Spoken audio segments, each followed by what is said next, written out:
మన ప్రభువును రక్షకుడైన యేసుక్రీస్తు అతి శ్రేష్టమైన నామములో ఈ యొక్క వాగ్దాన కుడికకు కూడి వచ్చిన మీ అందరికీ నా ప్రేమపూర్వకమైన వందనాలు చెల్లిస్తూ ఉన్నాను. గత నెలలో మీరు నా చేతిలో ఉన్నారని దేవుడు వాగ్దానం చేసిన నమ్మదగిన దేవుడు చేసిన వాగ్దానాన్ని మన జీవితంలో నెరవేర్చి ఆయన చేతిలో మనల్ని ఉంచుకొని బలపరుచుకొని నడిపించాడు. ఈ ఆగస్టు నెల 2024వ సంవత్సరంలో దేవుడు మనతో తన ఉన్నతమైనటువంటి మాటను పంపి మనందరితో మహాగణుడైనటువంటి దేవుడు మాట్లాడునుగాక.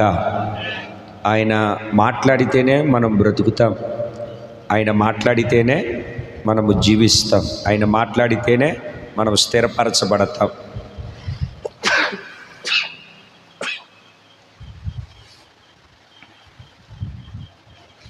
ఆయన మాట్లాడకపోతే మనము బ్రతకలేము, మనము జీవించలేము. ఆయన మాట జీవము కలిగింది, ఆయన మాట బ్రతికించేది, ఆయన మాట స్థిరపరిచేది, ఆయన మాట బలపరిచేది. ఆయన మాటలో ఉన్నటువంటి శక్తిని ఎవరైతే అనుసరిస్తారో, ఆయన మాట ఎంత శక్తి కలిగినటువంటిది అంటే, నలుగురు మోసుకొని వచ్చారు పక్షవాయువు కలిగిన వాడిని. నీ పరుపు ఎత్తుకొని నువ్వు నడుమన్నాడు. అంతే, లేచి ఆ పరుపు మడత పెట్టుకొని ఎత్తుకెళ్ళిపోయాడు. చూడండి, నలుగురు మోసుకొని వచ్చారు. వెళ్ళేటప్పుడు వాడే ఎంతకాలం మోసిందో వాడిని ఆ పరుపు, ఎంత ఏడిచి ఉంటుందో. ఒరే బాబు, నువ్వు సావరన్నా సావరా, నిన్ను మోయలేక నేను చేస్తున్నానని ఆ పరుపు ఎంత బాధపడి ఉంటుందో. అయితే నా దేవుడు ఎవరు అని అంటే, నలుగురి మీద ఆధారపడి నలుగురి మీద డిఫెండ్ అయిపోయి నలుగురి మీద నువ్వు ఆనుకొని బ్రతికేటట్లుగా చేసేవాడు కాదు. నీ పరుపును నువ్వే ఎత్తుకొని వెళ్ళేటట్లుగా చేయగలిగిన మాట నా దేవుని మాట. నా దేవుడు ఒక ఉన్నతమైన కార్యం ఈ నెలలో జరిగించునుగాక. ఆమేన్. ఈరోజు ఈ ఆగస్టు నెలలో దేవుడు మనకిచ్చే వాగ్దానం ఏమిటి అని అంటే, నేను చదువుతాను, మీరు చూడండి. ఈ నెల దేవుడు మనకిచ్చిన వాగ్దానం ఏమిటి అని అంటే, నీ గాయములను మాన్పెదను, నీ గాయములను మాన్పెదను, నేను నీకు ఆరోగ్యము కలగజేసేదను, నీ గాయములను మాన్పెదను.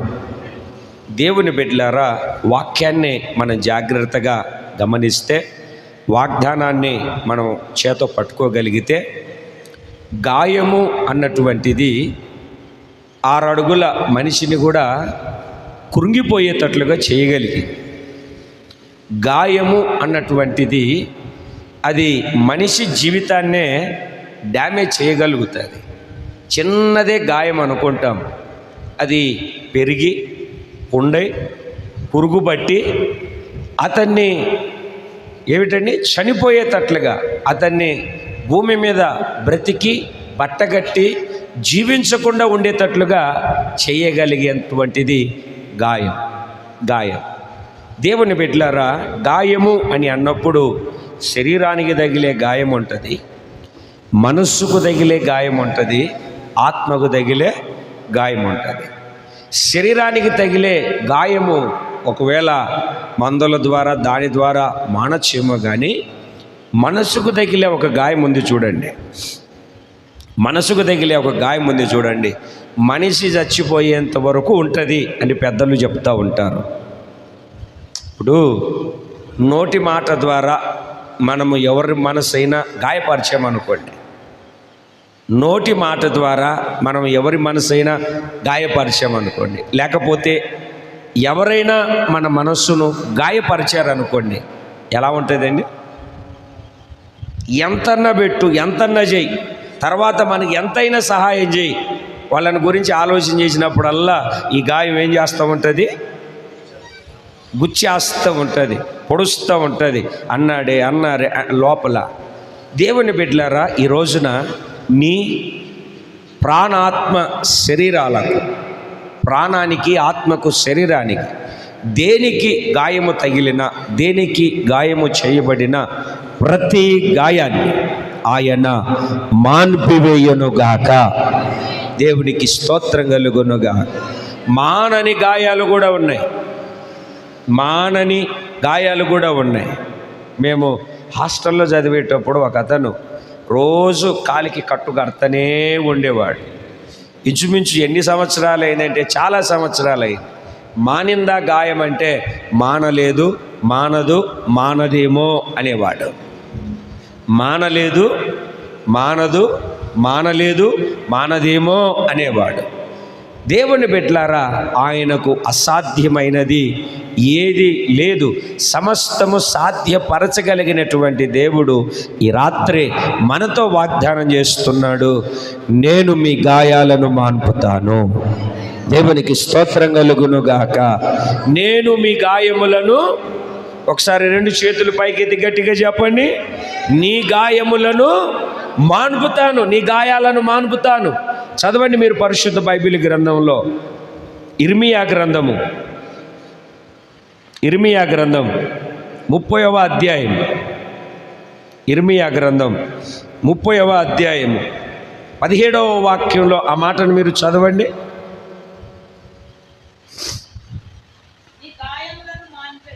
నీ గాయములను మాన్పెదను. నీ గాయములను ఏం చేస్తాను? నేను మాన్పుతాను. ఒకవేళ మానని గాయము చేత, మానలేని గాయము చేత ఒకవేళ నువ్వు బాధపడుతూ ఉన్నావేమో, దేవుని బిడ్డలారా, ఆయన నీతో మాట్లాడుతూ ఉన్నాడు. నీ గాయాలను దేవుడు మాన్పబోతూ ఉన్నాడు. గట్టిగా చెప్పండి, ఆమేన్, ఆమేన్. దేవుని బిడ్డలారా, ఆయన గాయములను మాన్పే దేవుడు. ఆయన గాయములను మాన్పి పరిపూర్ణమైనటువంటి కృపచేత, వాగ్దానము చేత ఆయన నిన్ను బలపరచి, స్థిరపరిచి నడిపించుటకు ప్రభువు మాత్రమే శక్తి కలిగినటువంటి దేవుడై ఉన్నాడు. చదవండి ఆ వాక్యాన్ని అంతా మీరు చదవండి. ఎవరు లక్ష్య పెట్టని సియోననియు, వెలివేయబడినదనియు నీకు పేరు పెట్టుచున్నారు. అయితే నేను నీకు ఆరోగ్యము కలగజేసేదను, నీ గాయములను మాన్పెదను. 2 చేతులు పైకెత్తి గట్టిగా దేవునికి స్తోత్రం చెప్పండి. నేను నీకు ఆరోగ్యాన్ని కలగజేస్తాను, నీ గాయాలను నేను మాన్పుతాను, నీ గాయాలను నేను మాన్పుతాను, నీ గాయాలు మానిపోయేటట్లుగా చేస్తాను. ఒకవేళ మానని గాయాల చేత, మనసుకు తగిలిన గాయాల చేత, ఆత్మలో రేపబడినటువంటి గాయాల చేత, శరీరానికి తగిలిన గాయాల చేత, గాయం ఏదైనా పర్వాలేదు, కృపగలిగినటువంటి దేవుడు గాయములను మాన్పి పరిపూర్ణమైన ఆరోగ్యాన్ని కలగజేసే దేవుడు. ఒక్కొక్కసారి ఆయనే గాయం చేస్తాడు. ఏం చేస్తాడండి? ఆయనే గాయం చేస్తాడు. ఇంతకీ గాయం చేసేది ఎవరు అని అంటే వైద్యుడు. మన శత్రువు మనల్ని గాయం చేస్తాడు. శత్రువు లేదా దొంగ ఎందుకు గాయం చేస్తాడు అని అంటే మనలను చంపి మన దగ్గర ఉన్నది దోచుకోవడానికి. మంచి వైద్యుడు ఎందుకు గాయం చేస్తాడు అని అంటే మన లోపల గూడు కట్టి ఉన్న, దాచబడి ఉన్న, మనకు మరణకరమైనటువంటి ఆ రోగమును, ఆ చెడును, ఆ ఉపయోగము లేని దానిని, మనకు మరణకరమైన రోగాన్ని కలగజేసిన దానిని బయటికి తీసివేయడానికి గాయం చేస్తాడు. అందుకే బైబిల్ ఏం చెప్తుందంటే, గాయపరచువాడను నేనే, స్వస్థపరచువాడను నేనే. డాక్టర్ను చూడండి, గాయం చేస్తాడా? లోపల ఉన్న చెడుగు తీస్తాడా? కుట్లేసి కట్లు కట్టి చక్కటి వైద్యము చేసి బాగు చేస్తాడు. దేవుడు సృష్టించిన వైద్యుడే అలాగ చేస్తే, ఆయనే నీ జీవితంలో పరమ వైద్యుడిగా ఉంటే, ఆయనే మన జీవితంలో పరిపూర్ణమైన ఆరోగ్యాన్ని కలగజేసే వైద్యుడిగా ఉంటే, ఒకవేళ అవసరమైనప్పుడు గాయాన్ని చేస్తాడు. ఒకవేళ గాయమును మాన్పడానికి గాయము ద్వారా గాయమును బాగు చేస్తాడు. దేవునికి స్తోత్రం కలుగునుగాక. ఈ రాత్రి నీ గాయములను ఆయన మాన్పుతాడు. ఆయన నీ గాయములన్నిటినీ ఆయన మాన్పి ఉన్నతమైన కార్యాలు జరిగించునుగాక. చెబుదామండి ఒకసారి గట్టిగా హల్లెలూయా. సంతోషంగా చెబుదాం హల్లెలూయా. నీ గాయములను మాన్పి వేయబడునుగాక. దేవునికి స్తోత్రం కలుగునుగాక. ఇదే వాక్యాన్ని మనం చదువుతూ ఉన్నప్పుడు 12వ వాక్యములో, నీ వ్యాధి ఘోరమైనది, నీ గాయములు బాధాకరమైనవి. నీ గాయములు బాధాకరమైనవి, బాధకరమైనవి.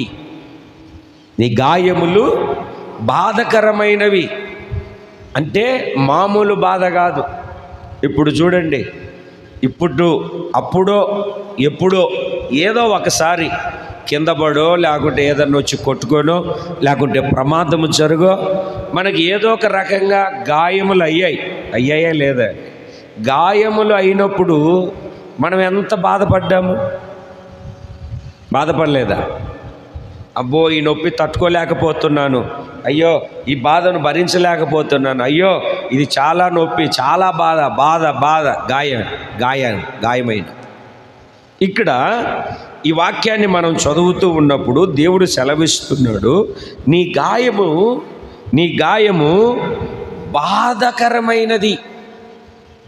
అంటే ఒక్కొక్కసారి ఎవరన్నా బాధపడతా ఉన్నారనుకోండి, వాళ్ళు బాధపడుతూ ఉంటే నోరు మూసుకో అంటూ ఉంటాం. వాళ్ళు అంటారు, నీకు తగిలితే నీకు వస్తే. దేవునికి స్తోత్రం కలుగునుగాక. పోనీ తర్వాత ఈయనకి తగిలేటప్పుడు, ఆ రోజు నన్ను అన్నావు కదా అని వాళ్ళు అంటారు. బాధ అది కొన్ని సందర్భాల్లో కొంతమందికి చెప్పుకునే బాధ ఉంటుంది, చెప్పుకోలేని బాధ ఉంటుంది. గాయము అని అంటే ఏదన్నా గుచ్చుకొని రక్తం వచ్చి కట్టుకునే గాయం మాత్రమే కాదు, లోపల తగిలే గాయం కూడా ఉంటుంది. అది బాధాకరమైనటువంటిది. సంవత్సరాలు దొర్లుతూ ఉన్నా, రోజులు గడుస్తూ ఉన్నా మానని గాయం అది. చూడండి, మీరు ఇంకా 13వ వాక్యం చివరిలో మనము చదివితే, నీ గాయములకు చికిత్స చేయదగిన మందు నీకు లేదు. ఏం లేదంటే చికిత్స చేయడానికి మందు లేదు.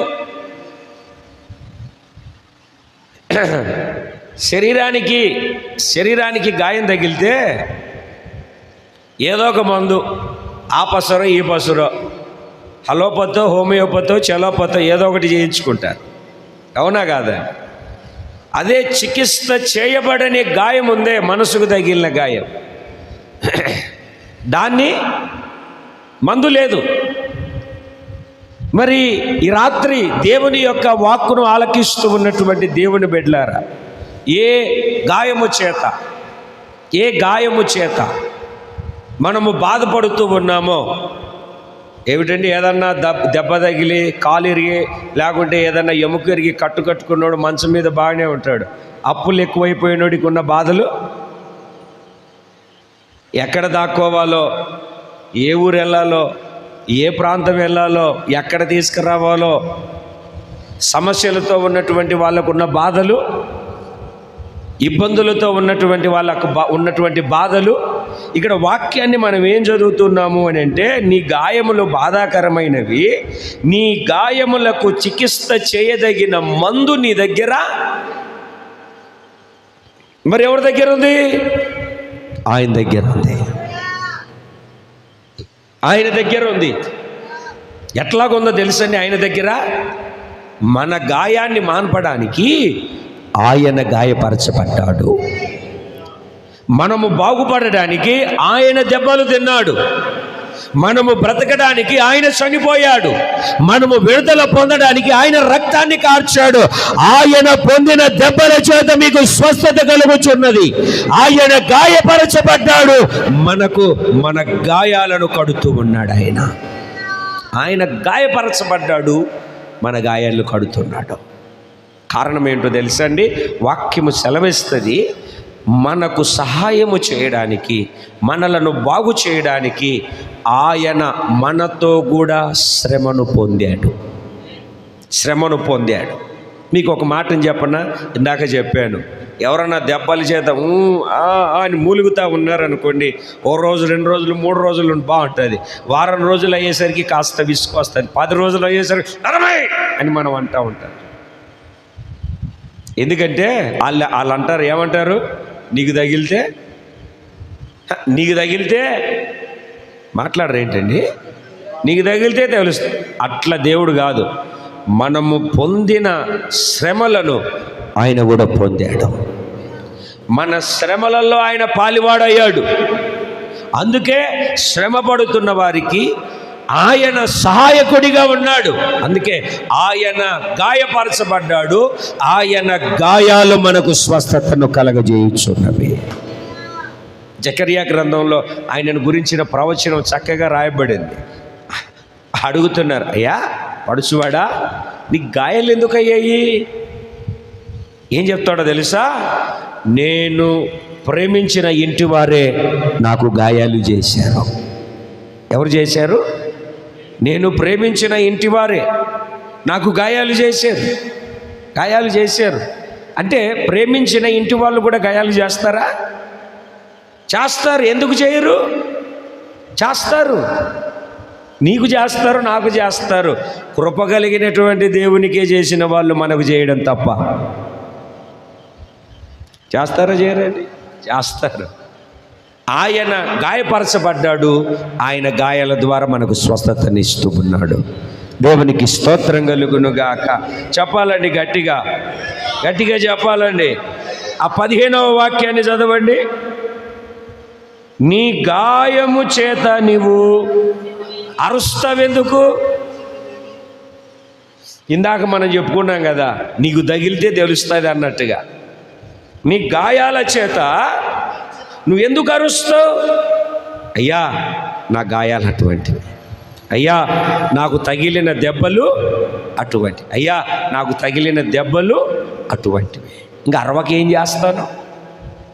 ఇంకోసేపు నువ్వు ఇక్కడ ఉంటే కరసనైనా కరుస్తాననే తట్లుగా ఉంటారు కొంతమంది. వాళ్ళ బాధ అటువంటిదే, వర్ణనాతీతం. గాయములయ్యి చనిపోయి లోకాన్ని విడిచిపెట్టే వాళ్ళు కూడా లేకపోలేదు. దేవుని బిడ్డలారా, ఈ రాత్రి కృప కలిగిన దేవుడు మనందరితో మాట్లాడుతూ ఉన్నాడు. ఆ కృప కలిగినటువంటి దేవుడు మాట్లాడుతున్నటువంటి మాట ఏమిటంటే, నీ గాయాలను మాన్పుతాను. దేవునికి స్తోత్రం కలుగునగా. మాన్పుతాను నీ గాయాల్ని మాన్పుతాను. దేవునికి స్తోత్రం కలుగునుగాక. ఈ రాత్రి కృప కలిగినటువంటి దేవుడు పొందిన గాయాలు, నువ్వు పొందిన గాయాలు నా దేవుడు మాన్పునుగాక. చెప్పాలి గట్టిగా, హల్లెలూయా. 6వ అధ్యాయము, ఇదే ఇర్మియా గ్రంథము 6వ అధ్యాయము 14వ వాక్యము, 8వ అధ్యాయము 11వ వాక్యం, 2 చోట్ల ఒకే వాక్యం. ఏది చదివినా పర్వాలేదు. 6:14 సమాధానము లేని సమయమున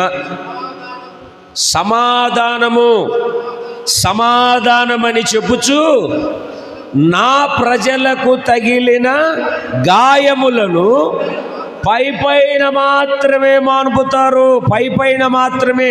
8:11 కూడా అదే ఉంటుంది. పైపైన మాత్రమే. నా జనులకు గాయాలు పైపైన మాత్రమే మాన్పుతారు. లోపల పచ్చిగా ఉంటుంది. లోపల ఆ గాయము, ఆ మాంసము అతుక్కొని ఉండదు. పైపైన మానిపోయినట్టుగా కనపడుతుంది. లోపల అంటే దాని అర్థం ఏమిటి? లోపల కూడా గాయం ఉంది. పైపైన మానుపుతారు కానీ లోపల మానపలేరు. ఆ లోపల తగిలిన గాయములను కూడా, లోపల అంతరంగములో జొచ్చి తగిలిన గాయములు కూడా, అంతరంగములో గాయపరచబడినటువంటి పరిస్థితిని కూడా కృప కలిగినటువంటి దేవుడు, గాయములను మాన్పుటకు శక్తి కలిగినటువంటి దేవుడై ఉన్నాడు. చెబుతామండి, రెండు చేతులు పైకెత్తి గట్టిగా చెప్పాలి, గట్టిగా హల్లెలూయా. ఎక్కడ తగిలే గాయాలు? ఎక్కడ తగిలాయి గాయాలు? ఎక్కడ తగిలాయి? పైన మాన్పుతున్నారట, లోపల బాగు చేయలేకపోతున్నారు. అంటే లోపల తగిలినటువంటి గాయాలు ఉన్నాయి.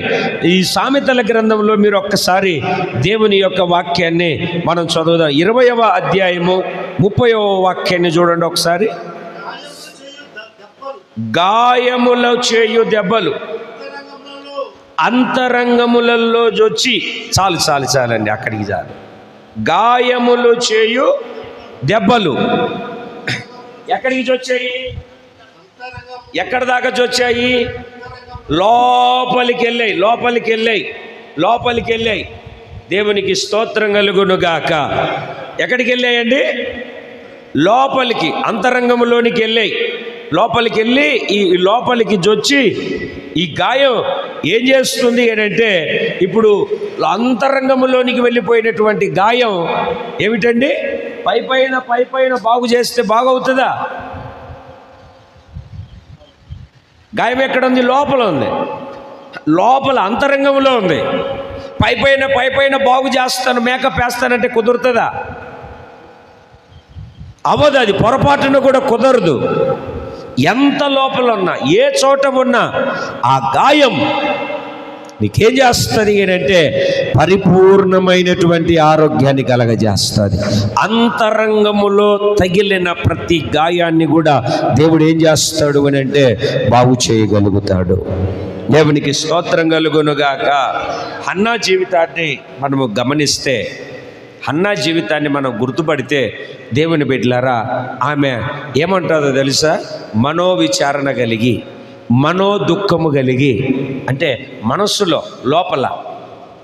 ఈ రాత్రి దేవుని యొక్క మాటను ఆలకిస్తున్న దేవుని బిడ్డలారా, మీ జీవితంలో, వ్యక్తిగత అనుభవంలో, మీ యొక్క యాత్రలో ఎటువంటి గాయము చేత నువ్వు బాధపడుతూ ఉన్నా, ఈ నెల దేవుడు వాగ్దానం చేస్తున్నాడు, నీ గాయములు మాన్పునుగాక, నీ గాయము మాన్పివేయునుగాక, నీ గాయములను ఆయన బాగు చేయునుగాక, మాన్పివేయునుగాక. ఆమేన్. మాన్పివేయునుగాక. ఎలా ఈ గాయాలు ఎలా అయ్యే? బైబిల్లో కొన్ని మాటలు నేను మీకు జ్ఞాపకం చేస్తాను. పైపైన మాన్పివేయబడుతున్నటువంటి గాయాలు కదండి. అట్లా కాకుండా పరిపూర్ణంగా నీ గాయాలను మాన్పి సంపూర్ణమైనటువంటి స్వస్థత దేవుడు నీకు దయచేయునుగాక. చదువుదాం పరిశుద్ధ బైబిల్ గ్రంథంలో మార్కు సువార్త 5వ అధ్యాయము 5వ వాక్యాన్ని మనం చదివినప్పుడు, వాడు సమాధులలో వాసము చేసేవాడు, వాడు పెద్ద కేకలు వేసుకుంటూ వచ్చేవాడు. వాడు ఎట్లాంటి వాడంటే ఏమిటండి? ఆ సేనాను దయ్యం పట్టినటువంటి వాడు. ఎలాంటి వాడంటే, ఏ రకంగా ప్రవర్తించేవాడంటే, రాళ్లతో తనను తాను గాయపరుచుకునేవాడు. చదివారా? ఉందా లేదా? మార్కు సువార్త 5వ అధ్యాయం 5వ వాక్యంలో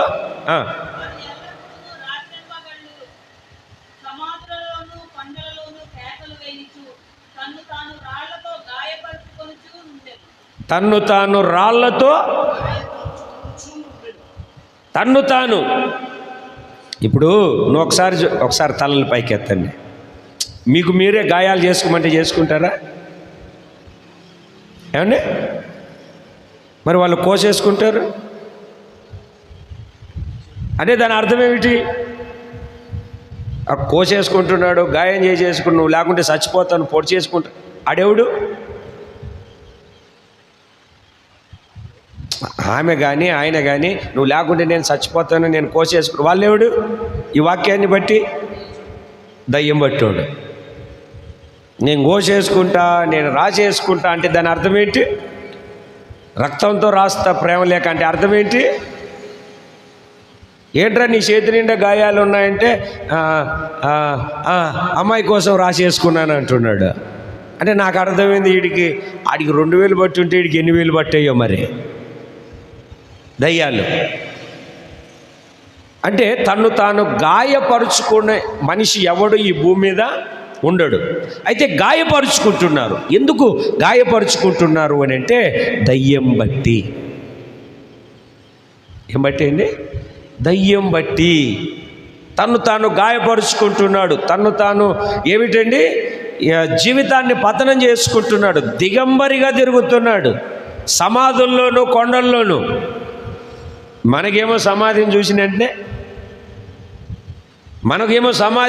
వెంటనే గుండె అరడుగు కిందికి అంటే పొట్లకి వచ్చేస్తుంది. అక్కడ సమాధి ఉంది అనగానే ఇక్కడ కాళ్ళు చేతులు వణుకుతూ ఉంటాయి. ఈడేమో సమాధిలో శుభ్రంగా నివాసం చేస్తున్నాడంట. మీ డాడీ ఎక్కడున్నాడంటే మా డాడీ టైం ఎంతైంది ఇప్పుడు 6 దాటిందిరా, ఇప్పుడు దొరకడు, 8 వరకు ఇంటికి రాడు. ఎక్కడికి ఉన్నారా, అర్జెంట్ రా, ఎక్కడ ఉన్నాడు అంటే మా డాడీ ఎక్కడున్నాడు ఏంటి? ఆ సమాధుల దొడ్లో ఉంటాడు. ఎందుకు అంటే సిట్టింగ్ వేసుకొని ఉంటాడు. అంటే అక్కడ సహవాసం చేసేది ఎవరు? సమాధుల్లో దయ్యం పట్టోడు. ఇటు తాగడానికి ఎక్కలేక అక్కడ వేసేసుకుంటున్నాడు. దేవునికి స్తోత్రం కలుగును గాక. చెప్పాలి 2 చేతులు పైకెత్తి సంతోషంగా. అడుగు. తన్ను తాను రాళ్ళ చేత ఏం చేసుకుంటున్నాడు? గాయం చేసుకుంటున్నాడు. యేసుప్రభు వచ్చాడు పరిగెత్తకుండా, సర్వోన్నతుడైన దేవుని కుమారుడా నాతో నీకేం పని, నా సమయం ఇంకా రాలేదు కదా. అయినా నన్ను అక్కడికి వెళ్ళడానికి గద్దించొద్దు, నన్ను ఆ పందుల్లోనికి వెళ్ళడానికి గద్దించు.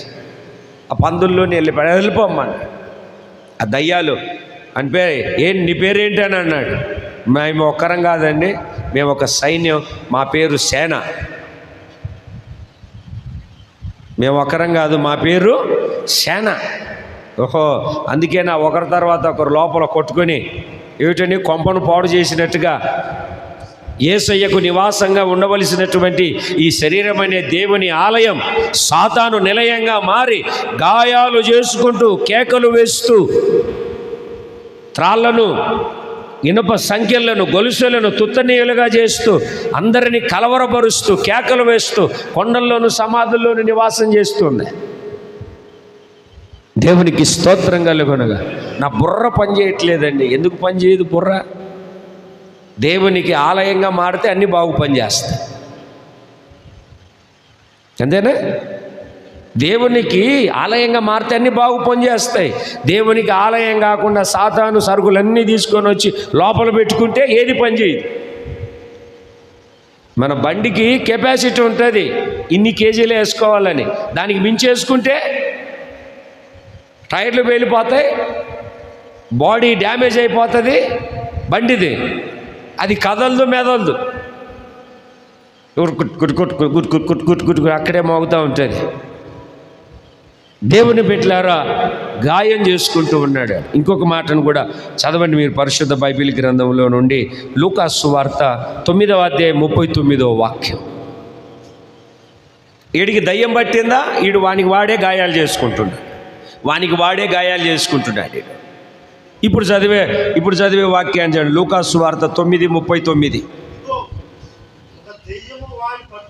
ఒక దయ్యము, అక్కడ 2 ఉంటుంది చూడండి కింద ఫుట్ నోట్లో. ఒక ఆత్మ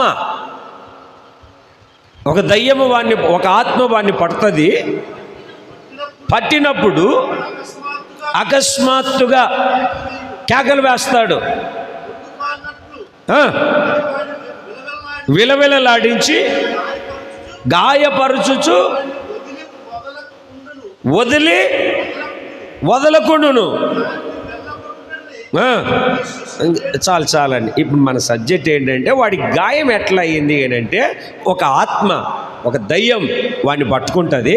పట్టుకున్నప్పుడు అంతా ఏం చేస్తుందంటే కింద పడి విలవిలలాడించి వానికి గాయం చేసి వెళ్తుంది.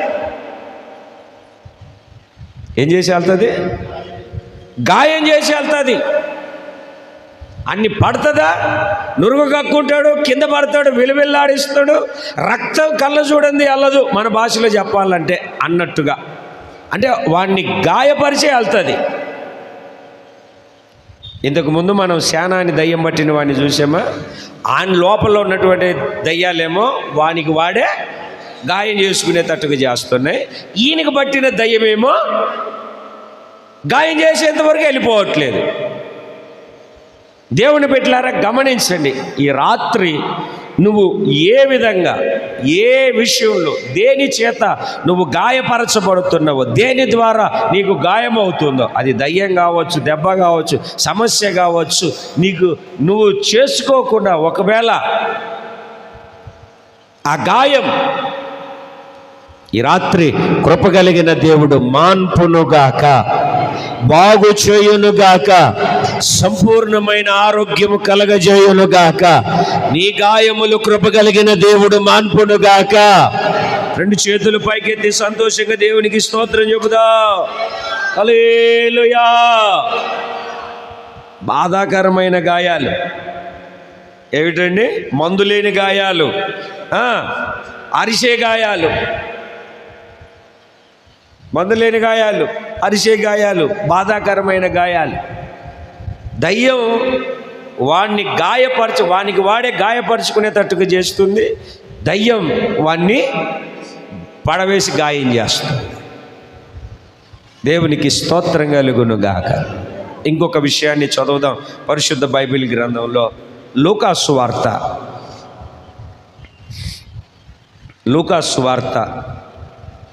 10:34. అతనిని చూచి అతని మీద జాలిపడి దగ్గరకు పోయి నూనెయు ద్రాక్షారసమును పోసి అతని గాయములు కట్టి, చాలని అతని గాయములు ఎందుకయ్యాయి? అతనికి గాయాలు 30వ వాక్యాన్ని చదవండి. యేసుట్ల నేను ఒక మనుష్యుడు యెరూషలేము నుండి యెరికో పట్టణమునకు దిగి వచ్చెను. చదవమ్మా. దొంగల చేతిలో చిక్కెను. బట్టలు దోచుకొని అతన్ని కొట్టి కొర ప్రాణంతో విడిచి వెళ్ళిపోయారు. తలలు పైకెత్తారు. ఏం చేశారండి? ఈయన గాయాలు ఎట్టయ్యాయి? ఈయన గాయాలు ఎట్టయ్యాయి అంటే దొంగల చేతిలో చిక్కాడు. ఎక్కడ చిక్కాడండి? దొంగల చేతిలో చిక్కాడు. ఇప్పుడు దొంగ చేసే పని ఏమిటండి? నీ దగ్గర ఏదైనా విలువైంది ఉందనుకోండి, దాన్ని దోచుకోవడానికి వస్తాడు. వాని వాటాన్ని బట్టి వాని చేతికి చిక్కలేదనుకోండి, ఏం చేస్తాడు తెలుసా? కొట్టేస్తాడు. ఇప్పుడు గొలుసులు లాగేటోళ్ళు, గొలుసులు దొంగతనం చేసేటోళ్ళు ఉన్నారు. లావు గొలుసులు వేసుకుంటారు. ఏదంటే మేకకేసినట్టు ఉంటుంది కదండి. లాగితే అది రాదు. ఏం చేస్తారు? పట్టుకొని ఈడ్చుకొని వెళ్తున్నారు. అంటే దొంగ ఏం చేస్తున్నాడు? గాయం చేస్తున్నాడు. యోహాను సువార్తలో సాతాను గురించి చక్కగా రాసింది. దొంగతనానికి, నాశనానికి, నరహత్య చేయడానికి వస్తాడట. 10వ అధ్యాయం 10వ వాక్యం అనుకుంటా. 9-10 వాక్యాలు ఉంటాయి చూడండి. దొంగతనమునకును, మళ్ళీ చదువు మొదటి నుంచి. దొంగతనమును, హత్యను, నాశనము చేయటానికి వస్తాడు. దొంగ చేసే పని ఏమిటంటే దొంగతనము, హత్య, నాశనం చేయడానికి వస్తాడు. ఇప్పుడు ఇందాక మనం చదువుకున్న వ్యక్తి గాయపరచబడ్డాడు. ఎలా గాయపరచబడ్డాడంటే దొంగల చేతికి చిక్కాడు.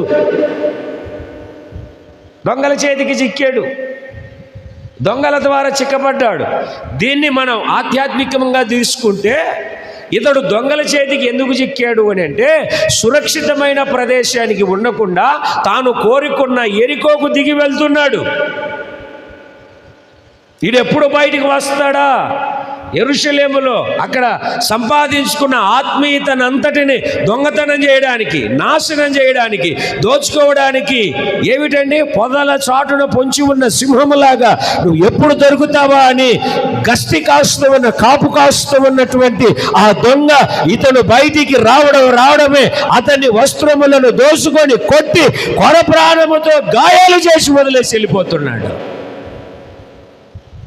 గాయాలు చేసి వదిలేసి వెళ్ళిపోతున్నాడు. ఎప్పుడు దొరుకుతావా అని ఎదురు చూస్తూ ఉంటాడు దొంగ పని అంతా ఏంటంటే దోచుకొని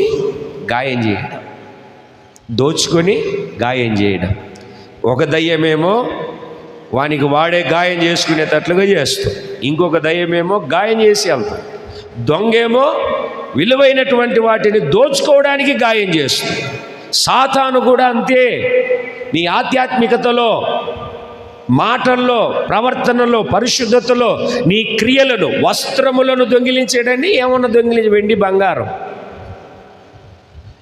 లూకా సువార్తలో వస్త్రాలు దొంగిలించాడా, లేకుంటే వేరేవి ఏమన్నా దొంగిలించాడా? వస్త్రాలు దొంగిలించాడా, వేరేవి ఏమైనా దొంగిలించాడా? మాట్లాడాలండి మీరు. వస్త్రాలనే దొంగిలించాడు, వేరేవేవి దొంగిలించలేదు. వస్త్రాలను మాత్రమే దొంగిలించాడు. దేవుని మాటను ఆలకిస్తూ ఉన్నటువంటి దేవుని బిడ్డలారా, ఈ రాత్రి కృప కలిగిన దేవుడు మనందరితో మాట్లాడుతూ ఉన్నాడు. ఏ విధము చేతనైనా సాతాను చేతిలో మనము దొంగిలించబడకుండా, అపహరింపబడకుండా కృప కలిగినటువంటి దేవుడు మనలను కాపాడునుగాక. ప్రకటనల గ్రంథంలో ఉంటుంది చూడండి, ఎవడు మీ దగ్గర మీకు కలిగిన దానిని దొంగిలించకుండా, ఏమిటండి, కలిగిన దానిని మీ చేత గట్టిగా పట్టుకోండి. వాడు దొంగిలిస్తాడు, మనకు అర్థం అవ్వట్లేదు. అదే నేను ముక్కులకు, చెవులకు పెట్టుకునే, చేతులకు ఏంటి జోయులు పెట్టుకునే డబ్బులన్నీ బాగానే ఉన్నాయి కదా అని మనం అనుకుంటున్నాం. సాతానుగాడు పాపము ద్వారా నీలో ప్రవేశించి నీలో ఉన్నటువంటి ఆ మంచి తలంపులను, నీలో ఒకప్పుడు చెడును వినకుండా చెవులు మూసుకునే ఆ స్వభావాన్ని, చెడును చూడకుండా కన్నులు త్రిప్పుకునే ఆత్మీయతను, పాపమునకు పరిగెత్తకుండా అడ్డుగా నిలుచుకున్నటువంటి ఆత్మీయతను వాడు దొంగిలించి నీలో ఉన్న ప్రతి ఆత్మీయతను, ఆత్మవరాలను, ఆత్మాభిషేకాన్ని నువ్వు పోగొట్టుకునేటట్టుగా చేస్తాడు వాడు. అందుకే సాతాను చేతిలో నువ్వు దొంగిలించబడకుండా, నువ్వు అపహరింపబడకుండా నువ్వు కాపాడబడుదువుగాక. దేవునికి స్తోత్రం కలుగునుగా. ఎలా ఈయన గాయాలు కట్టాడంటే నూనె ద్రాక్షారసం పోసి. Praise the Lord. యెషయా గ్రంథంలో ఒక మాటను చదువుదాం. యెషయా గ్రంథంలో ఒక మాటను చదువుదాం. 1వ అధ్యాయము 6వ వాక్యం. అరకాలు మొదలుకొని తల వరకు స్వస్థత కొంచెమైనను లేదు, ఎక్కడ చూసినను గాయములు, దెబ్బలు, పచ్చిపుండ్లు, అవి పిండబడలేదు, కట్టబడలేదు, తైలముతో మెత్తన అంటే ఇప్పుడు సెగ్గడ్డలు వేసింది అనుకోండి, త్వరగా ముగ్గడమా మాగడమా ఏమంటారండి? సెగ్గడ్డలు వేసింది అనుకోండి, మాగితేనేగా పిండేది. పచ్చిది పిండితే మామూలుగా ఉండదు. దాని పలుకు రావడం కాదు, ఏమంటారు, మాగాలంటారు దాన్ని.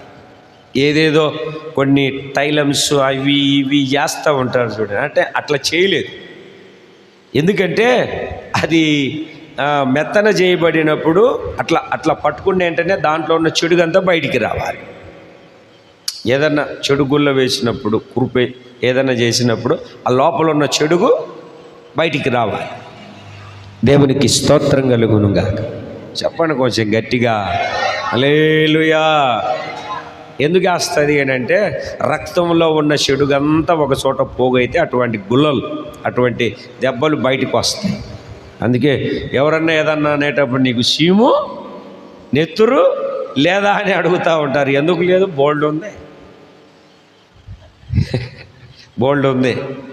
దేవుని బిడ్డలారా, ఇక్కడ చూడండి, నడినెత్తి మొదలుకొని అరికాలు వరకు నడినెత్తి మొదలుకొని, అంటే అరకాలు మొదలుకొని తల వరకు, కింది నుండి పైదాకా. పైనుండి కిందికి చూస్తారా, కింది నుండి పైకి చూస్తారా? అమ్మా, కింది నుండే పైకి. అందుకే వాక్యం కూడా అరకాలు మొదలుకొని తల వరకు, కిందికి పైకి, ఇంకా కింది నుండి పైకి. దేవునికి స్తోత్రం కలుగును. కింది నుండి పైకి చూస్తే ఎక్కడ చూసినా కూడా ఎలా ఉంది పరిస్థితి అని అంటే, ఎక్కడ చూసినా కూడా, ఏ చోట చూసినా కూడా పచ్చి పుండ్లు, గాయాలు, దెబ్బలు, గాయాలు, పచ్చి పుండ్లు. మనిషికి అరికాలు మొదలుకొని నడినెత్తి వరకు. చూడండి, ఫస్ట్ ఎక్కడ చూశారంటే అరికాలు ఎవరికైనా కనపడుతుందా? అంటే అరికాలు కూడా మోపలేనంత స్థితిలో ఉంది పరిస్థితి. దేవునికి స్తోత్రం కలుగునుగాక. చెప్పాలండి అందరూ ఒకసారి 2 చేతులు పైకెత్తి. అరికాలు మొదలుకొని తల వరకు ఏమాత్రము స్వస్థత లేక. అంటే ఈ గాయాల పేరేమిటంటే పాపము. ఏ గాయాలండి? పాపము. అన్ని గాయాలకు వైద్యులు మందులు ఇస్తారేమో కానీ ఏమిటండి, భూతాలకు కూడా, అంటే దయ్యాలకు కూడా వైద్యులు ఉన్నారు, భూత వైద్యులు అంటారు కదా, అవునా కాదా? మరి వైద్యుడు లేని గాయాలు, వైద్యుడు బాగు చేయలేని గాయాలు ఏవైనా ఉన్నాయంటే పాపపు గాయాలే. వైద్యుడు బాగు చేయలేని గాయాలు పాపపు గాయాలు. ఈ పాపపు గాయములను సైతము నా దేవుడు బాగు చేస్తాడు. దేవునికి స్తోత్రం కలుగునుగా. నా దేవుడు బాగు చేస్తాడు, నా దేవుడు మాన్పివేస్తాడు. ఒక వ్యక్తి ఏమిటండి, పాపములో నుండి మానుకొని మల్లుకొని బాగు చేయబడే స్థితిలో ఈ రోజున మనమందరం ఇక్కడ ఉన్నామంటే, ఒకప్పుడు అదే పాపపు గాయాల చేత, అరికాలు మొదలుకొని నడినెత్తి వరకు అదే పాపపు బీజము చేత, అదే పాపపు స్థితి చేత ఎక్కడ చూసిన గాయాలు, దెబ్బలు, పచ్చి పుండ్లు, అవి మెత్తన చేయబడలేదు, అది తైలముతో మెత్తన చేయబడలేదు, అది ఏమి చేయబడలేదు అని మనం దేవుని యొక్క వాక్యాన్ని చదువుతున్నాము అని అంటే ఏమిటండి? పిండబడలేదు, కట్టబడలేదు, తైలముతో మెత్తన చేయబడలేదు, పచ్చి. అంతేనండి రాసి ఉంది అక్కడ. పచ్చి పుండ్లని ఎవరు చేయలేరు. పచ్చి పుండ్లు. ఈడు పచ్చి పాపాత్ముడని అంటూ ఉంటారు చూడండి. రాత్రి దేవుని వాక్యం చెప్తుంది, ఈ రాత్రి దేవుని వాక్యం సెలవిస్తుంది. ఒకవేళ ఎటువంటి పాపములో, అంటే పాపము గాయాలంటే ఎటువంటి పాపములో నువ్వు బంధించబడి ఉన్నా, ఈ రాత్రి నా దేవుడు ఆ గాయం మానిపోయేటట్లుగా దేవుడు నిన్ను తాకబోతూ ఉన్నాడు. నీకు పరిపూర్ణమైన స్వస్థతను కలగజేయబోతూ ఉన్నాడు. ఈ రాత్రి ఆయన ప్రభావం నీ మీదకి విడుదల కలగజేసి సంపూర్ణమైన ఆరోగ్యము చేత నా దేవుడు నింపబోతూ ఉన్నాడు. ఈ రాత్రి ప్రతి పాపపు గాయములో నుండి స్వస్థత శీఘ్రముగా కలుగునుగాక. చాలా మంది శరీర స్వస్థతల కోసం ఎగబడి వెళ్ళిపోతూ ఉంటారు. దేవుని బిడ్డలారా, పాపపు గాయాలలో నుండి మనకు స్వస్థత కావాలి. ముందు పాపపు గాయాలలో నుండి స్వస్థత కావాలి. అది ఎంత ఘోరమైన పాపమైన, ఎంత భయంకరమైన పాపమైన, గాయపరచబడిన హస్తాలు కలిగిన వాడి గాయాలలో స్వస్థత ఉంది మనకు. అతడు పొందిన దెబ్బల చేత స్వస్థత ఉంది మనకు. నీ శరీరాన్ని బాగు చేస్తాడు, నీ ప్రాణాన్ని, నీ జీవాన్ని బాగు చేస్తాడు, నీ ఆత్మను కూడా బాగు చేస్తాడు ఆయన. ఒకవేళ నీ శరీరానికి పట్టిన రోగాలు ఎవరైనా బాగు చేయొచ్చు, అయితే ఆత్మలో ఉన్నటువంటి పాపం అనే రోగాన్ని బాగు చేయగలిగిన దేవుడు పరలోకమందున్నాడు. ఆయన మాత్రమే మనలను బాగు చేయుటకు శక్తి కలిగిన దేవుడై ఉన్నాడు. చెబుదామండి ఒకసారి 2 చేతులు పైకెత్తి సంతోషంగా చెప్పాలి. హల్లెలూయా. ఏమిటండి? పాపం ద్వారా గాయాలు. లిస్టు లెక్కెడదాం. ఎవరి ద్వారా? పాపాల ద్వారా గాయాలు, దయ్యాల ద్వారా గాయాలు. ఏమిటండి? అంతరంగములో వచ్చిన గాయాలు. దొంగల ద్వారా గాయాలు. ఇంకొక విషయంలో గాయం ఉంది, అది చూపెడతాను మీకు. మీరు చదవండి పరిశుద్ధ బైబిల్ గ్రంథంలో. నాకే చాలా ఆశ్చర్యం వేసింది, ఓహో ఇట్లా కూడా గాయాలు అవుతాయా అని. దేవునికి స్తోత్రం కలుగునుగాక. కొంచెం గట్టిగా చెప్పండి, సంతోషంగా చెప్పండి. అయ్య బాబోయ్, ఈ రకంగా కూడా గాయాలు అవుతాయా అని అప్పుడు ఆలోచనకు వచ్చింది. సామెతల గ్రంథము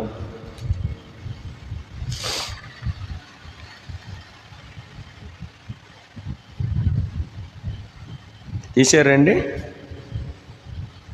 ఈ సామెతల గ్రంథంలో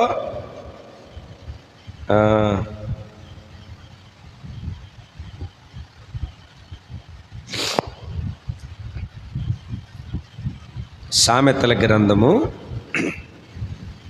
7వ అధ్యాయము 27వ వాక్యం.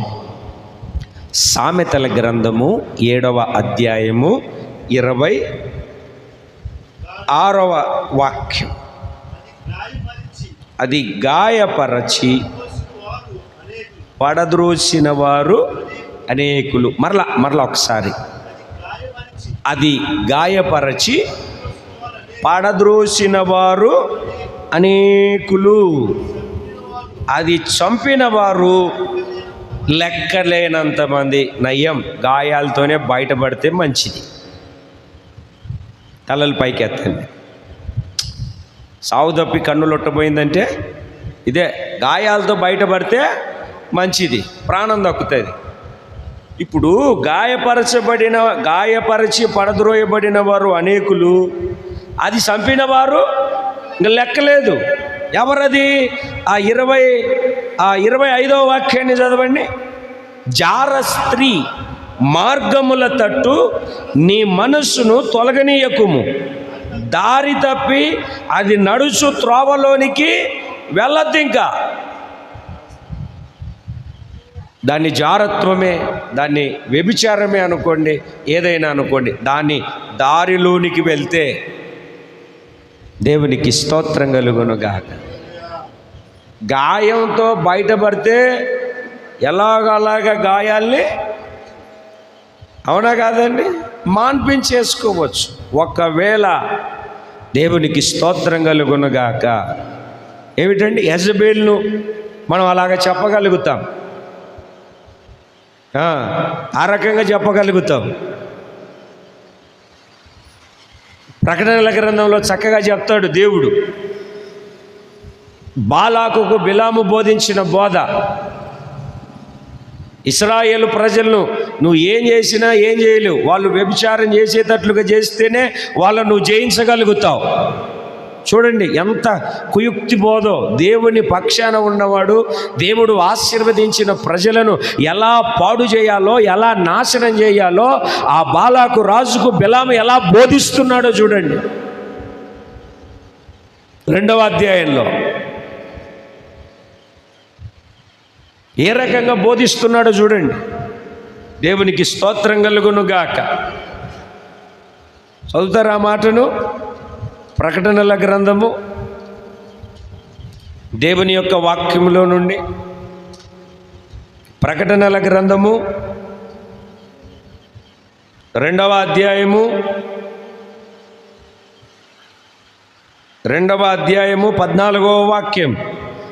అయినను నేను నీ మీద కొన్ని తప్పిదములు మోపవలసి ఉన్నది. అది ఏమనగా, విగ్రహములకు బలి ఇచ్చిన వాటిని తినునట్లు, జారత్వము చేయునట్లు ఇశ్రాయేలీయులకు ఉరియొడ్డుమని బాలాకునకు నేర్పిన బిలాము బోధను అనుసరించువారు. జారత్వము చేయడానికి విగ్రహములకు అర్పించిన వాటిని. ఇప్పుడు చూడండి, చాలామంది మీ దగ్గరికి వస్తారు, మేము కూడా విగ్రహానికి అర్పించిన వాటిని తింటున్నాం. విగ్రహం ఎక్కడి నుండి వచ్చింది? రాయి నుండి వచ్చింది. రాయి ఎవరు చేశారు? దేవుడు చేశాడు. విగ్రహం ఎక్కడి నుండి వచ్చింది? చెక్కతో చేశారు. చెక్క ఎక్కడి నుండి వచ్చింది? చెట్టు నుండి వచ్చింది. చెట్టు ఎక్కడి నుండి వచ్చింది? దేవుడు చేస్తే. చెట్టును దేవుడు నువ్వు బొమ్మను చేసుకోవడానికి కాదు చేసింది, నువ్వు ఫలాలు వాటి ద్వారా అనుభవించడానికి, వాటి చెక్కల ద్వారా నువ్వు ఏదైనా చేసుకోవడానికి, నీకు ఉపయోగపడడానికి, నువ్వు దాన్ని ఆరాధించడానికి కాదు. ఇదిగో మేము ప్రార్థన చేసుకుంటున్నాం, తింటున్నాం చూడండి అని బాలాకుకు బిలాము బోధించినట్లుగా ఈరోజు నేటి సమాజంలో చాలామంది సేవకులు బోధిస్తున్నారు.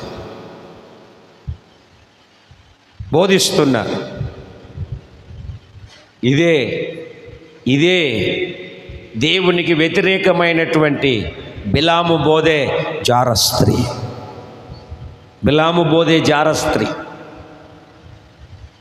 నువ్వు అపోస్తుల బోధలో నిలిచి ఉండాలి.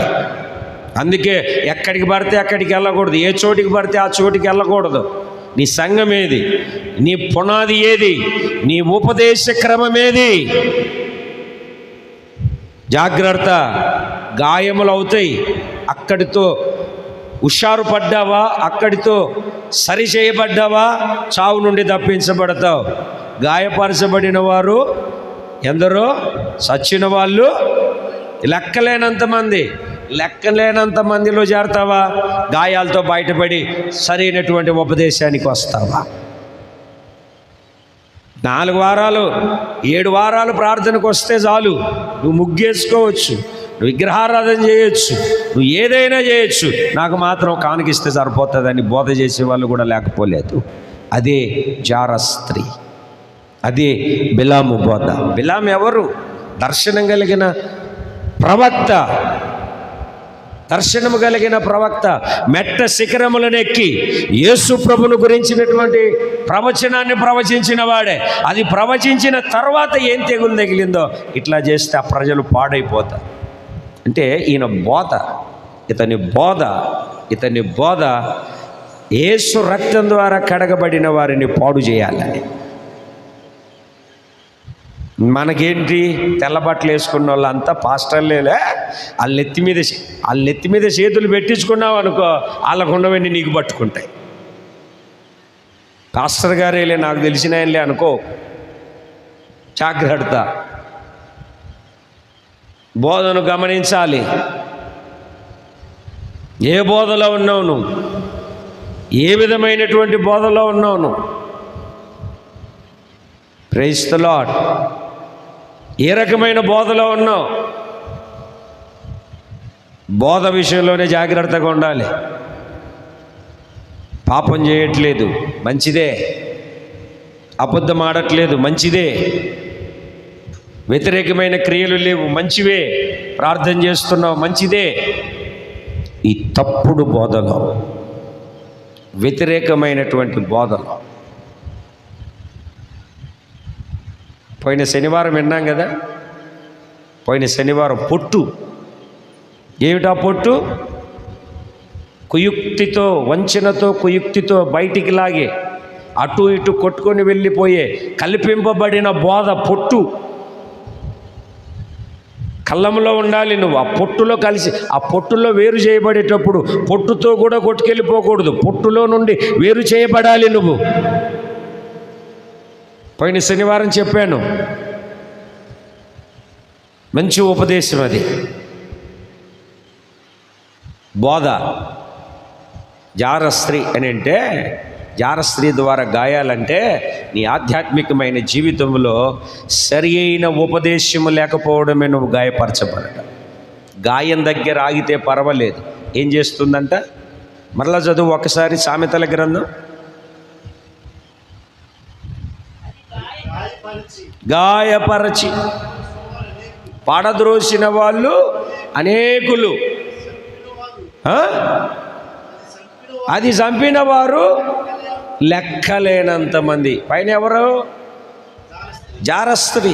ప్రకటనల గ్రంథం 2:14 ఏం చదివాం? చదవండి, ఆ మాటను చదవండి, పూర్తిగా చదవండి. 2:14 అది వదిలేసేయి. అవేమనగా విగ్రహములకు బలి ఇచ్చిన వాటిని తినునట్లు, జారత్వము చేయునట్లు ఇశ్రాయేలీయులకు ఉరి ఒడ్డుమని బాలాకునకు నేర్పిన బిలాము బోధ.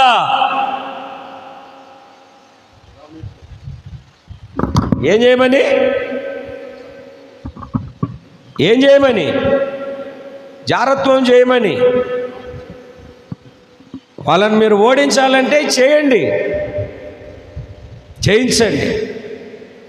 అలాగనే చేశారు. చాలామంది చచ్చిపోయారు ఆ రోజు ఇశ్రాయేల్ ప్రజలు.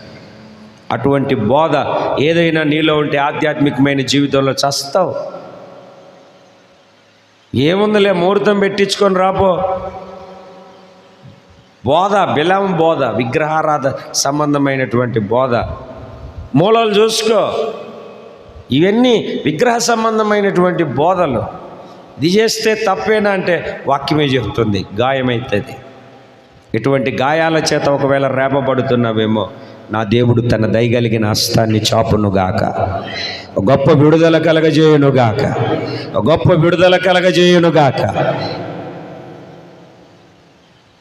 గాయపరచబడిన వాళ్ళు అనేకులు. గాయములు దాటిన ఒకటి ఉంది, సావు. తన చేతిలో చచ్చిన వాళ్ళు నెట్టి.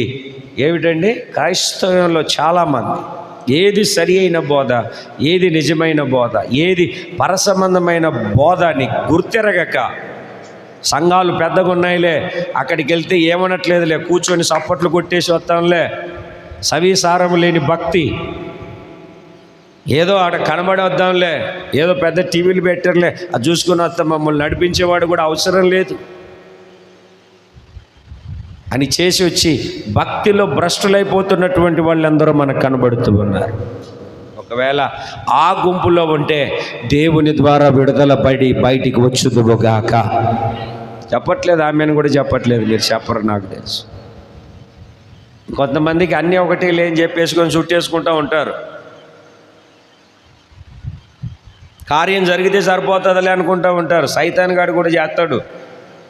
వాక్యం సెలవిస్తుంది, దేవుడు మిమ్మల్ని పరిశోధించడానికి సాతాను ద్వారా, మంత్రగాడి ద్వారా కూడా చేయిస్తాడని. గుర్తెరగాలి, ఏది మంచిదో, ఏది చెడుదో, ఏది ప్రయోజనకరమైనదో, ఏది ప్రయోజనకరము కానిదో గుర్తెరిగి చక్కగా గుర్తుపట్టి ఆధ్యాత్మికమైనటువంటి మనుగడలో ముందుకు కొనసాగించబడాలి. దేవునికి స్తోత్రం కలుగునుగాక. చెప్పాలి, రెండు చేతులు పైకెత్తి సంతోషంగా. మీ గాయములను మాన్పెదను. ఆయన గాయాలను మాన్పేవాడు. అందుకేనండి మనము బాగుపడాలని, మన గాయాలు మాన్పాలని ఆయన గాయపరచబడ్డాడు. అతడు పొందిన దెబ్బల చేత మీకు స్వస్థత కలుగుతుంది. ఆయన గాయపరచబడ్డాడు మన కోసం. ఒక కొమ్మను ఒక చెట్టుకు అంటుకట్టించుకోవాలంటే కొమ్మ విరవడం మాత్రమే కాదు, చెట్టు కూడా గాయపరచబడాలి. అప్పుడే ఆ కొమ్మ ఆ చెట్టుకు అంటుకట్టబడుతుంది. ఆ గాయం ఎందుకు అని అంటే, విరవబడిన నిన్ను, వేరు చేయబడిన నిన్ను తనతో